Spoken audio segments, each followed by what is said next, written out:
fantasy football. Every year I set this league up and I never win. All right, pick the draft order and get things going. Make the call. Don't talk to me like I'm an idiot. This is the best day of my life! It is fantasy playoff time, and it is the best day of my life.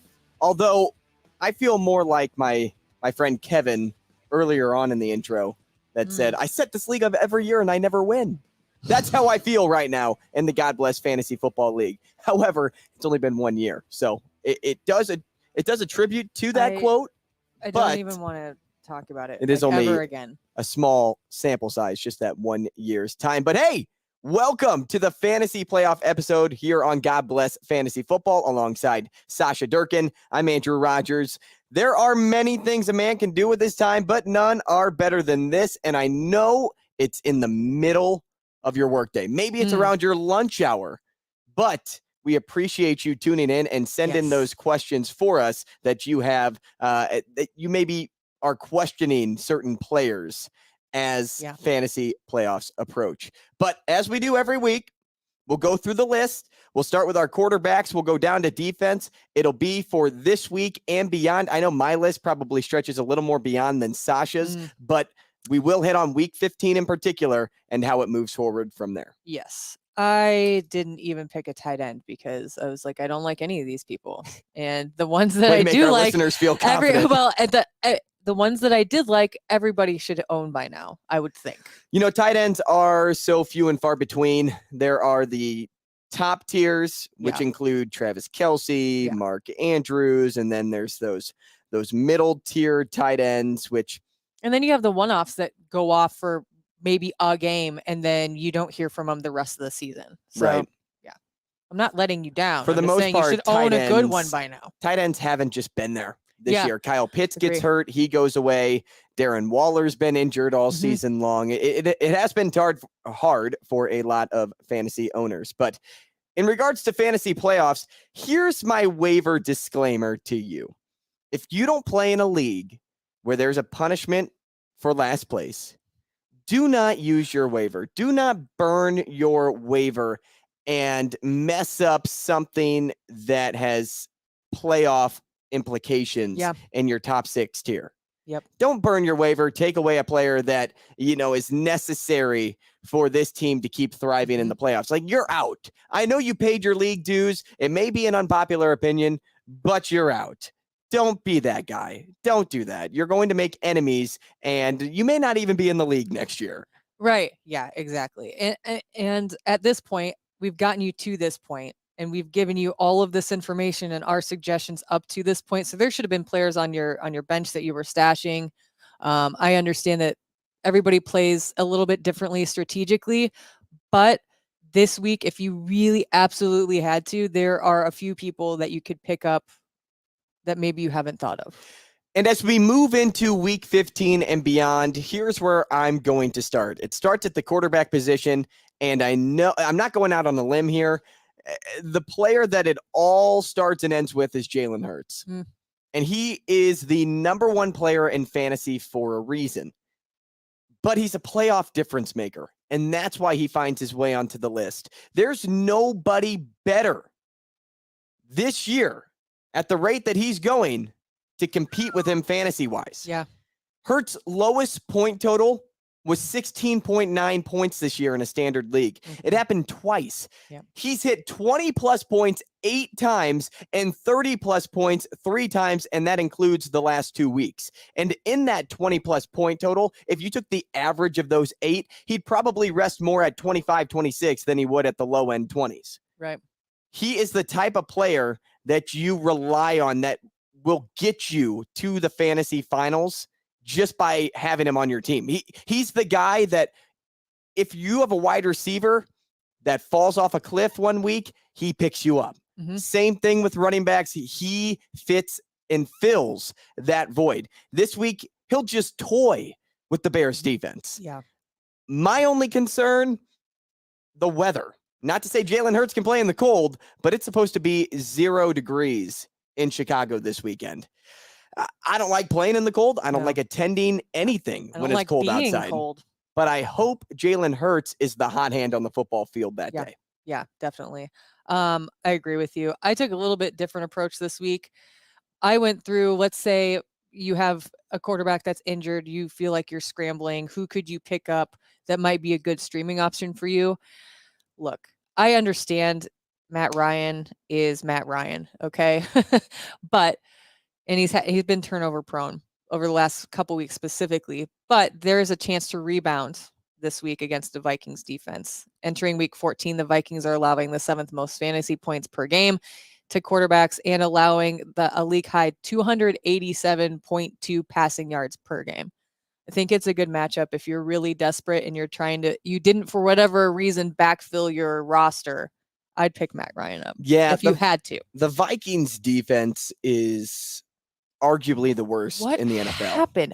Do you remember 5 weeks ago when we were like, oh man, the Vikings might be the most underrated football team in the NFL right now? Yeah, we said that, but then we also jumped on them for being maybe the most overrated 8-2 or 8-1 football team. True.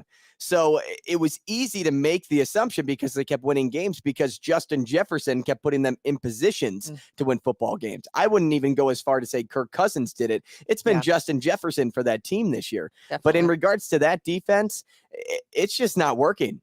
They can't stop anyone. No. And what really settled that that point right there was when Dallas put up 40 points on that defense. Yeah.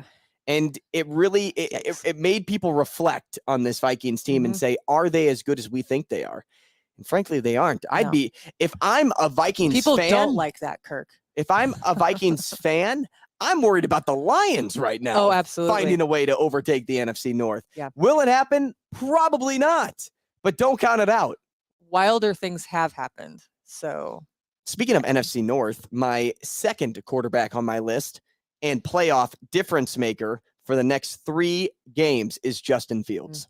And the Eagles have the best secondary in the country, in the NFL. And seeing that, it should make you run. Oh, speaking of running, a secondary can't stop you from running. And Fields has run for at least 60 yards in his last 7 games. Justin Fields, since his emergence, has been one of the best quarterbacks in regards to fantasy production. If not, and I'd have to go back and look at the exact stats, he's probably top 5 in fantasy production. He may even be top 3. That's how well Justin Fields plays and plays for your team. His lowest point total since week 7 is 19 points. That's a lot of QB's highs this year, is finding a way to get to 19. If you look at Geno Smith, that's where he kind of tops off, is at that 19, 20-point mark. And that was his lowest since week 7. His potential's through the roof. And if you were lucky enough to trade for him or snag him off waivers, congratulations. I'll see you in the finals. Yeah, absolutely. Well, and that's the other thing to keep in mind here. Trades are still on the table. If you had to pick Which is weird. I know. Some leagues that are set up like that, I mean, I'm not going to tell you how to run your league, but there should not be a point. There should always be a point where you have a trade deadline. Yeah. Always. Absolutely. I mean, it's that bizarre. drives me We're in crazy. week 15. Mac Jones isn't someone that we've talked about really. I mean, we have, if we had him on our hate list all season, mainly because the Patriots O-line isn't amazing. However, this week. And Mac Jones hasn't been good either. He really hasn't. I feel like he's a good streaming option. Again, if you have somebody down with injury or whatever, I don't know. If Kyler Murray just went down for the rest of the year. I know. I guess I put these on as somebody to help myself out, even though I'm in 9th place. But I feel like he's a solid streaming option against an Oakland defense that's allowing the 3rd most fantasy points to quarterbacks this season and 24.1 points per game all season long. So if Jones has proven one thing, it's that he can take advantage of favorable matchups, like when he went up 382 yards and 2 touchdowns against Minnesota a couple weeks ago. I was looking at the differences between who's going to be my biggest playmaker and who's going to be my fantasy bust this year. And like, I was trying to map out players, and that's kind of how I addressed my hate list going forward. Yeah. Not just this week, but really, truly going forward, because with this being our final show, and we're sad that we're leaving you, but it's a good opportunity for you to kind of gauge the next 3 weeks with us. And that was our idea when we chose to do this show. But when I tackled my hate list this week, I thought about what quarterback has been struggling. Yeah. And believe it or not, that's been Tua Tagovailoa. And I don't know what's happening to the young southpaw. Against zone defense over the past 2 weeks, he's got a QBR of 8. And against man, it's not much better. Will he figure it out? It'd be easier if he weren't playing the Bills and Patriots over the course of the playoffs. He's still a top QB, no doubt. But he's trending in the wrong direction. He's trending toward being a playoff bust, then a playoff hero. Tua scored just 15.9, 15.8, and 12.6 fantasy points over the last 3 weeks. And he's paired with the best receiving core in the NFL. He's off target on his throws. They aren't just fluke throws, they're misses. And right now he's missing the mark. And if you are riding Tua, I'm holding my breath. Yeah. I wonder how much of some of those miscues and things like that have to do with what happened, towards the beginning of the season with those concussions and having to go in. I think, not to get too philosophical here, but I think that those types of things maybe aren't taken into consideration just overall. But I wonder how much that is still affecting him. It's a great point. Further in the season. He was fine coming back from injury. Yeah. In fact, he had some really strong weeks. He did. But lately, the throws just haven't been there. And that's my biggest knock. But I never even thought about it potentially tying back to the major concussion injuries that he's been brought upon. Yeah, absolutely. Full disclosure, really quickly. I have been out of town for work, and so I didn't put a hate at all for anybody this week. No wrong with that. I hate everyone equally. Ouch. So there's that. Not in this room. Oh, okay. But in this room. But I did not put down hate. I wanted to make sure that I got streaming options and things like that on my list above all else. Well, let's move on to running backs then, because it's a good transition out of that. Where do you want to start? I've got Chuba Hubbard down on my list. Impressed again in week 14, totaling 99 yards, a touchdown on 17 against Seattle. Even though he had 7 fewer carries than Foreman, he managed the same number of rushing yards and generally looked like the better back for most of that game. Hubbard has seen 31 carries in his past 2 games, and you may see him have an even bigger impact and more touches this week against Pittsburgh. Well, I'll tell you what, you're not going to like my first name on the list. But he's let me down all season. But Jonathan Taylor has the easiest. I'm sorry, not the easiest. The second easiest strength of schedule down the stretch, and that's the Vikings defense, as Sasha already talked about, the Chargers, and the Giants. When I look at players for the future, and when I say the future for the next 3 weeks, I look for the matchup. And Jonathan Taylor has that. I saw somebody, and again, I don't know why you can still trade, but traded Jonathan Taylor for DeAndre Swift in a receiver. And I sat back and thought, what are you doing?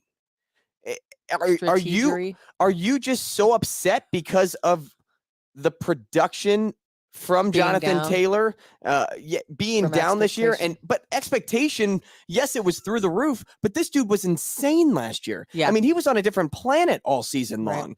You look at what he's doing, and it's not really that bad. Look over his last 4 weeks. He's had 80-plus rushing performances, 3 touchdowns, and one of those weeks, he went for 147 yards. He may be one of the biggest disappointments this year, but I still wouldn't call him a bust by any means at the number 1 overall pick. Everybody did it. Everybody fell into that trap. Just the Colts offense just wasn't good this year. But you can't put blame on Jonathan Taylor for that.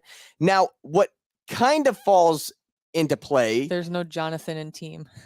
There isn't, but there is a T in team and a T in Taylor. All right. But elimination from the NFL playoffs could throw a wrench in these plans for Jonathan Taylor, because if the Colts do miss the playoffs, because mathematically they're close. If they're out of the playoffs after this week, Jonathan Taylor may find a seat on the bench, because why try to hurt your future Right. by playing him in games that don't matter? Not to say that that's the Colts mentality. That's just something I think about too when it comes to the best players in the NFL, the best young players in the NFL. I have a question for you. Hit me. Is there any strategic reason that somebody who's, let's say, in 9th place, somebody wanted to trade with them and that person doesn't trade at all?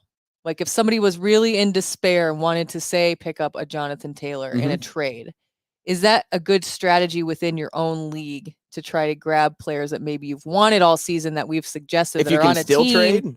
that are on, that aren't going to make the playoffs for fantasy football? Or is that frowned upon?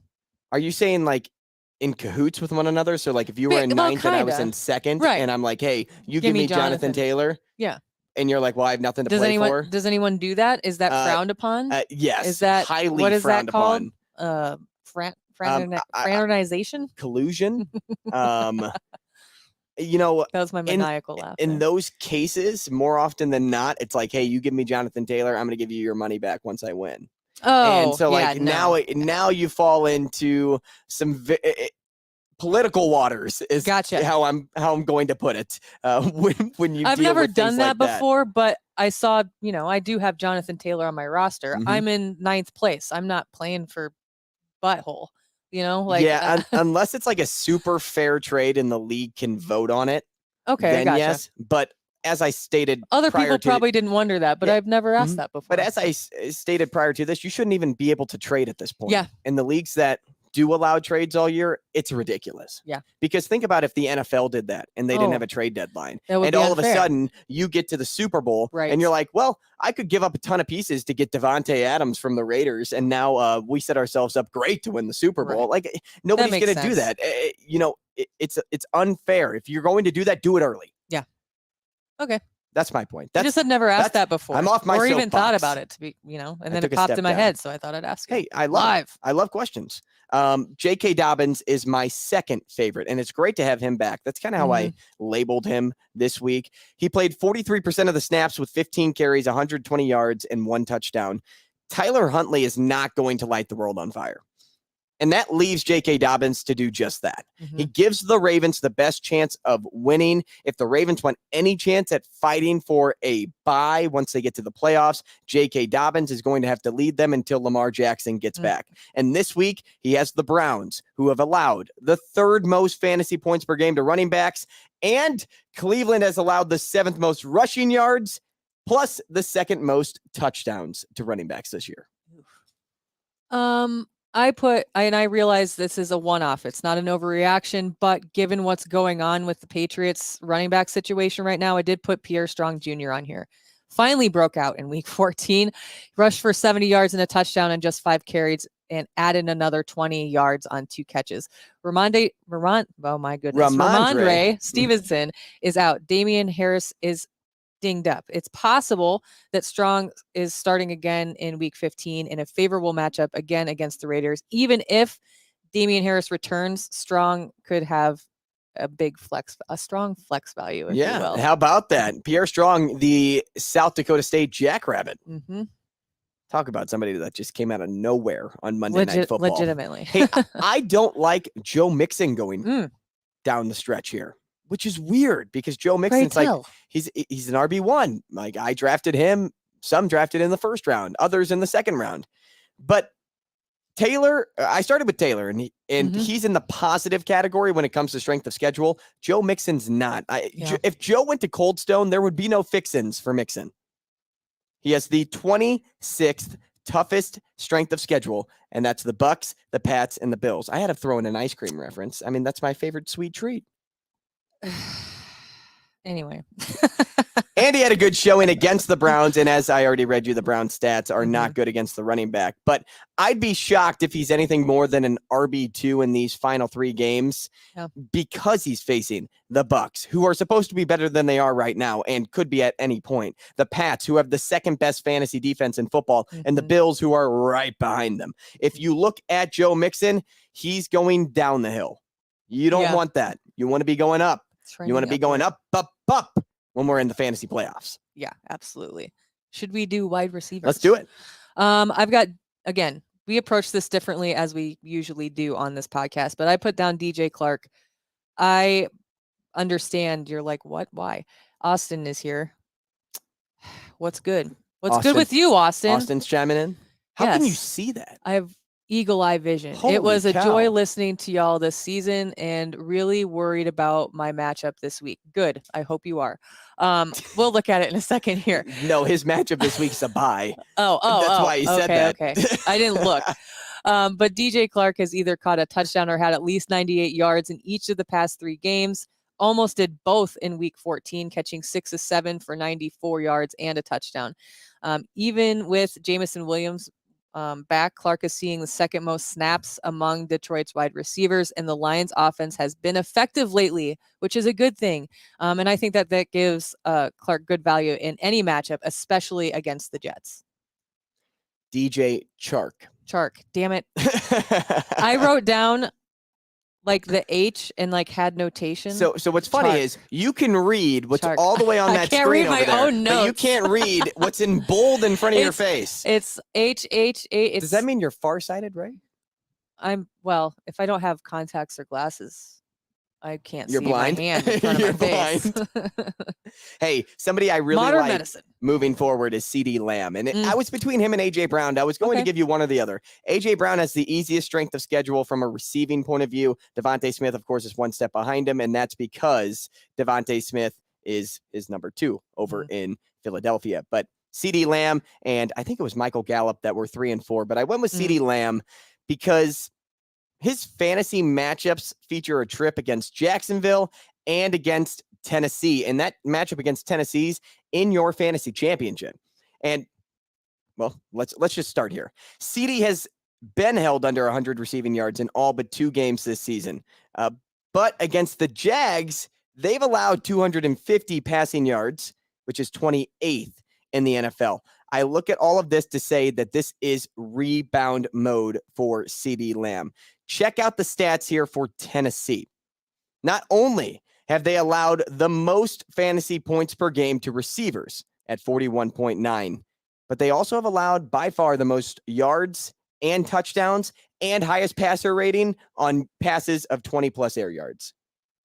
CD Lamb's going to get down the field in this game, and the Cowboys are going to keep booming and striving for that bye.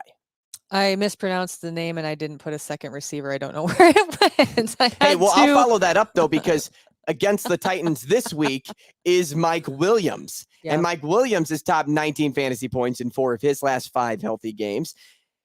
Here's his combination. It's big playability and it's red zone presence. Put those two together and it's a great combination for a wide receiver. And like I said, he gets the Titans this week. You heard the exact numbers. I'm not going to say them again because that'd be rude to Titans fans. Oh, yeah, it's. Remember we talked about sharding a lot. We did earlier on in the throwback to the beginning of the podcast series. Check that out. Go back and check that episode of God Bless Fantasy Football. I don't like Alan Lazard down the stretch. I think I've said down the stretch a lot, but that's kind of been my term here. It is true because I'm hitting on the next 3 weeks.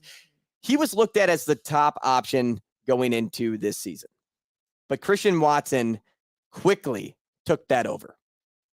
Lazard is averaging just 3.8 catches, 48.3 yards, and 8.6 fantasy points, according to NFL.com, since Watson's breakout. It's not something that I am happy with whenever I look at somebody that's 85% owned in most fantasy formats. He's not somebody I'm starting. He may have a week or two where he catches a touchdown, and that's great. He may save the day. But with bye weeks out the window, Alan Lazard is not somebody that I'm starting over a lot of receivers in the league. So just think about that as you put together your wide receiving core. On to the tight end position, which Sasha had said, don't really like anybody. But you have pulled up Evan Engram, and I like Evan Engram. I do too. Just in general, as a player, I think that he's done a really good job for Jacksonville this season. At least the last 2 weeks. Well, yeah, absolutely. I mean, last weekend, oh my gosh. Well, and God bless fantasy, or what's the term I'm looking for? I always want to say PPR, but we are in Standard? standard. My goodness. There you are. Welcome to Wednesday. But he had 28.2 points last week. Yeah, 162 targets, yards, yeah, two scores. touchdowns. That's crazy. But I think you got Dallas, the Jets, Houston going forward. Dallas isn't I good. think. No. No. But they'll be forced to throw the ball to win that game. They will. And we saw what Houston was able to do against Dallas. Actually. I mean, they aren't the big giant anymore. Yeah. I mean, if Houston can compete, so can Jacksonville. And Jacksonville just took down a decent Titans team. And the Titans have owned Jacksonville for years since Derrick Henry arrived. Yeah. But you look at Evan Engram, he went 11 of 15 against the Titans. He's topped 30 yards in 6 of 13. And I said this at the start of the show. Tight ends are so hard to come by. And he's somebody that's been available in most leagues. He was a high waiver ad this week. He was my favorite waiver ad of the week. And I talked about that on Sports Six Pack, another podcast. But aside from him, I like Pat Freiermuth. He's nursing a foot injury, but what he's not nursing is his fantasy numbers. The end zone play last week saved him, but that's not what gets me excited about Pat Freiermuth. It's the fact that he can accumulate points without ending up in the colored turf. Yeah. Look at the weeks before.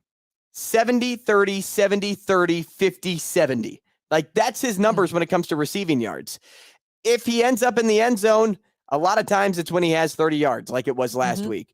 He ended up in the end zone one other time. You have his stats pulled up. It's at the very top. It was in week 2 against the Patriots. And he had 22 receiving yards that week. He's looked at in the red zone. I'm not sure the status of Kenny Pickett, but if Mitchell Trubisky's playing quarterback, he was heavily reliant on Pat Freiermuth in this football game, especially when it came to, hey, we got to put some points on the board. Yeah, we need something to get going. That's production you can work with. That's all I'm saying. Who I don't like, and I can't believe I'm saying I don't like a bear, because how could I not like a bear? Cole Kmet. The reason he made this list is not to say drop him. It's to recognize that he hasn't been the individual we thought he was since Fields emerged. This week, he has a very tough matchup against the Eagles. They are actually the best secondary in the league. I know I said that at the beginning, but for those that are just joining us, they are the best secondary in football. They're a bottom 10 in fantasy points per game allowed to tight ends too. Stay away from Cole Kmet. And this is one of those games where you're like, weigh your options, right? Do you have somebody better on your team? And I'm not saying you have like Mark Andrews and you're like, oh, I'm thinking about playing Cole Kmet. Like, obviously you're going to play Mark Andrews, but what about like the David Njokus of the world that went off for the Browns last week, or even Bellinger for the Giants? It's not the best, but he has a better matchup. And when it comes to tight ends this year, you play the matchup. Oh, 1,000%. And you always play the guy against the Cardinals. Yeah. Period. End of story. Austin said, I think whoever got Christian Watson on there, you're welcome. Made a You're solid welcome. choice. Ingram is a trap, but a trap I'm willing to fall into. Let's go down this rabbit hole real quick, and then I'll give my fantasy defense, and we can end this thing. Yeah. Right. Austin has listened to this show since day one. He has. And there's a reason Austin, he's a great fantasy player. Yes. Let's first say that. We talk a lot of smack, but he's a great fantasy player. There's a reason he's 12-2. It's because he listens to the fantasy advice that comes from this show. And I know there are other people out there that do the exact same thing. But when Christian Watson was about to go off, I think it was the week before he went off, I said, pick up Christian Watson. That was kind of my favorite ad. And look what he's been doing for Austin's team. He's in the second wide receiver spot for him. I talked about Dameon Pierce before the year started and said, I like Dameon Pierce this year. And he's an up-and-comer for Rookie of the Year. I know he's doubtful and he's probably out 1 to 2 weeks with injury, but that's another name that I mentioned. I mean, there were just so many names that cycled through that we were on top of. And I'm sure there are other people out there that have similar records to Austin. 12-2. Yeah. Congratulations, Austin. But now you got to finish the job, man. Yeah. Doesn't stop here. I know what being in first place does to a man. You get a high blown up head and then you end up in third. That's what always happens to me in my other leagues. Like I always get third. Like being the first pick in the draft. Sometimes I get fourth and I'm out of the money and I had a bye. So I was like team. What were the stats before we did our draft? We did an episode previewing what we were going to talk about. Usually the person who has the first draft pick ends up top 3. Top end of the league. Yeah. Dead last. Yep. Liar. Yeah. Those stats did not work this year with Jonathan Taylor. For defense. Defensively, if you have the Patriots or if you have Dallas, you're fine. You don't even have to play the matchup, play those guys. I'd play Dallas against Philly, which is in 2 weeks. Maybe it's not this week, but next. I like the Commanders, and I actually like the Commanders. Should I say it again? Down the stretch. In the last month, moving forward, only the 49ers defense has more fantasy points. Yeah. Isn't that insane That's that crazy. the Commanders are up there with the 49ers? Since getting healthy and getting back Chase Young, they're my favorite defense. He's a difference maker, and so is the defense as a whole. If you, let's say this, not even you, if they want a chance at making the NFL playoffs, their defense is going to have to keep carrying them. Their offense just isn't there. I know Taylor Heineke, he's a fun player to watch. He's a fun player to root for because he's not your everyday quarterback. But this defense is what's going to carry the Commanders to the playoffs. I said it 2 weeks ago. They were my sleeper team to watch, and here they are, 7-5-1, and they are cruising. I shouldn't say cruising. That's probably a far out term to overstatement. Use. Yeah, maybe an overreaction. Far out? You think? Far out? You were far out in Vegas. Oh my goodness. Who'd you bet on to win the Super Bowl, Sasha? I didn't bet anything because I was working the whole time. She didn't even bet on herself in fantasy this year. Can you believe that? I did, but I wasn't as strategic as Austin was. Had I taken all of our, recommendations, I probably, instead of waiting and then realizing, Thursday, oh shoot, I didn't change anything this week, I probably would be in a better place than I am. But I'm here to give advice, not take it. Maybe I will get a little sleazy and take Austin's team from him. As the commissioner, I can do that. Oh. I'll transfer the team to me. I'll be in first place. No, brutal. I can't do that. That's I can't brutal. do that. No, good luck, though, to Yes. everybody out there for your fantasy playoffs, whether it starts now or whether it starts next week. Most should start now because no one ever wants to go into week 18, but I played in a league before that did that, and you have to sit a lot of people come week 18 because they're playoffs. But good luck. I'm in 2 or 3 leagues where I'm in the playoffs still, maybe 4 out of my. But that is something to cheer for, even though it's not this big. And cheer for this show because that wraps up a great season of fantasy football. Remember, there are many things a man can do at this time, but none are better than this. For Scott Kirkham, Amber Atlanta, I'm Andrew Rogers. God bless you and God bless.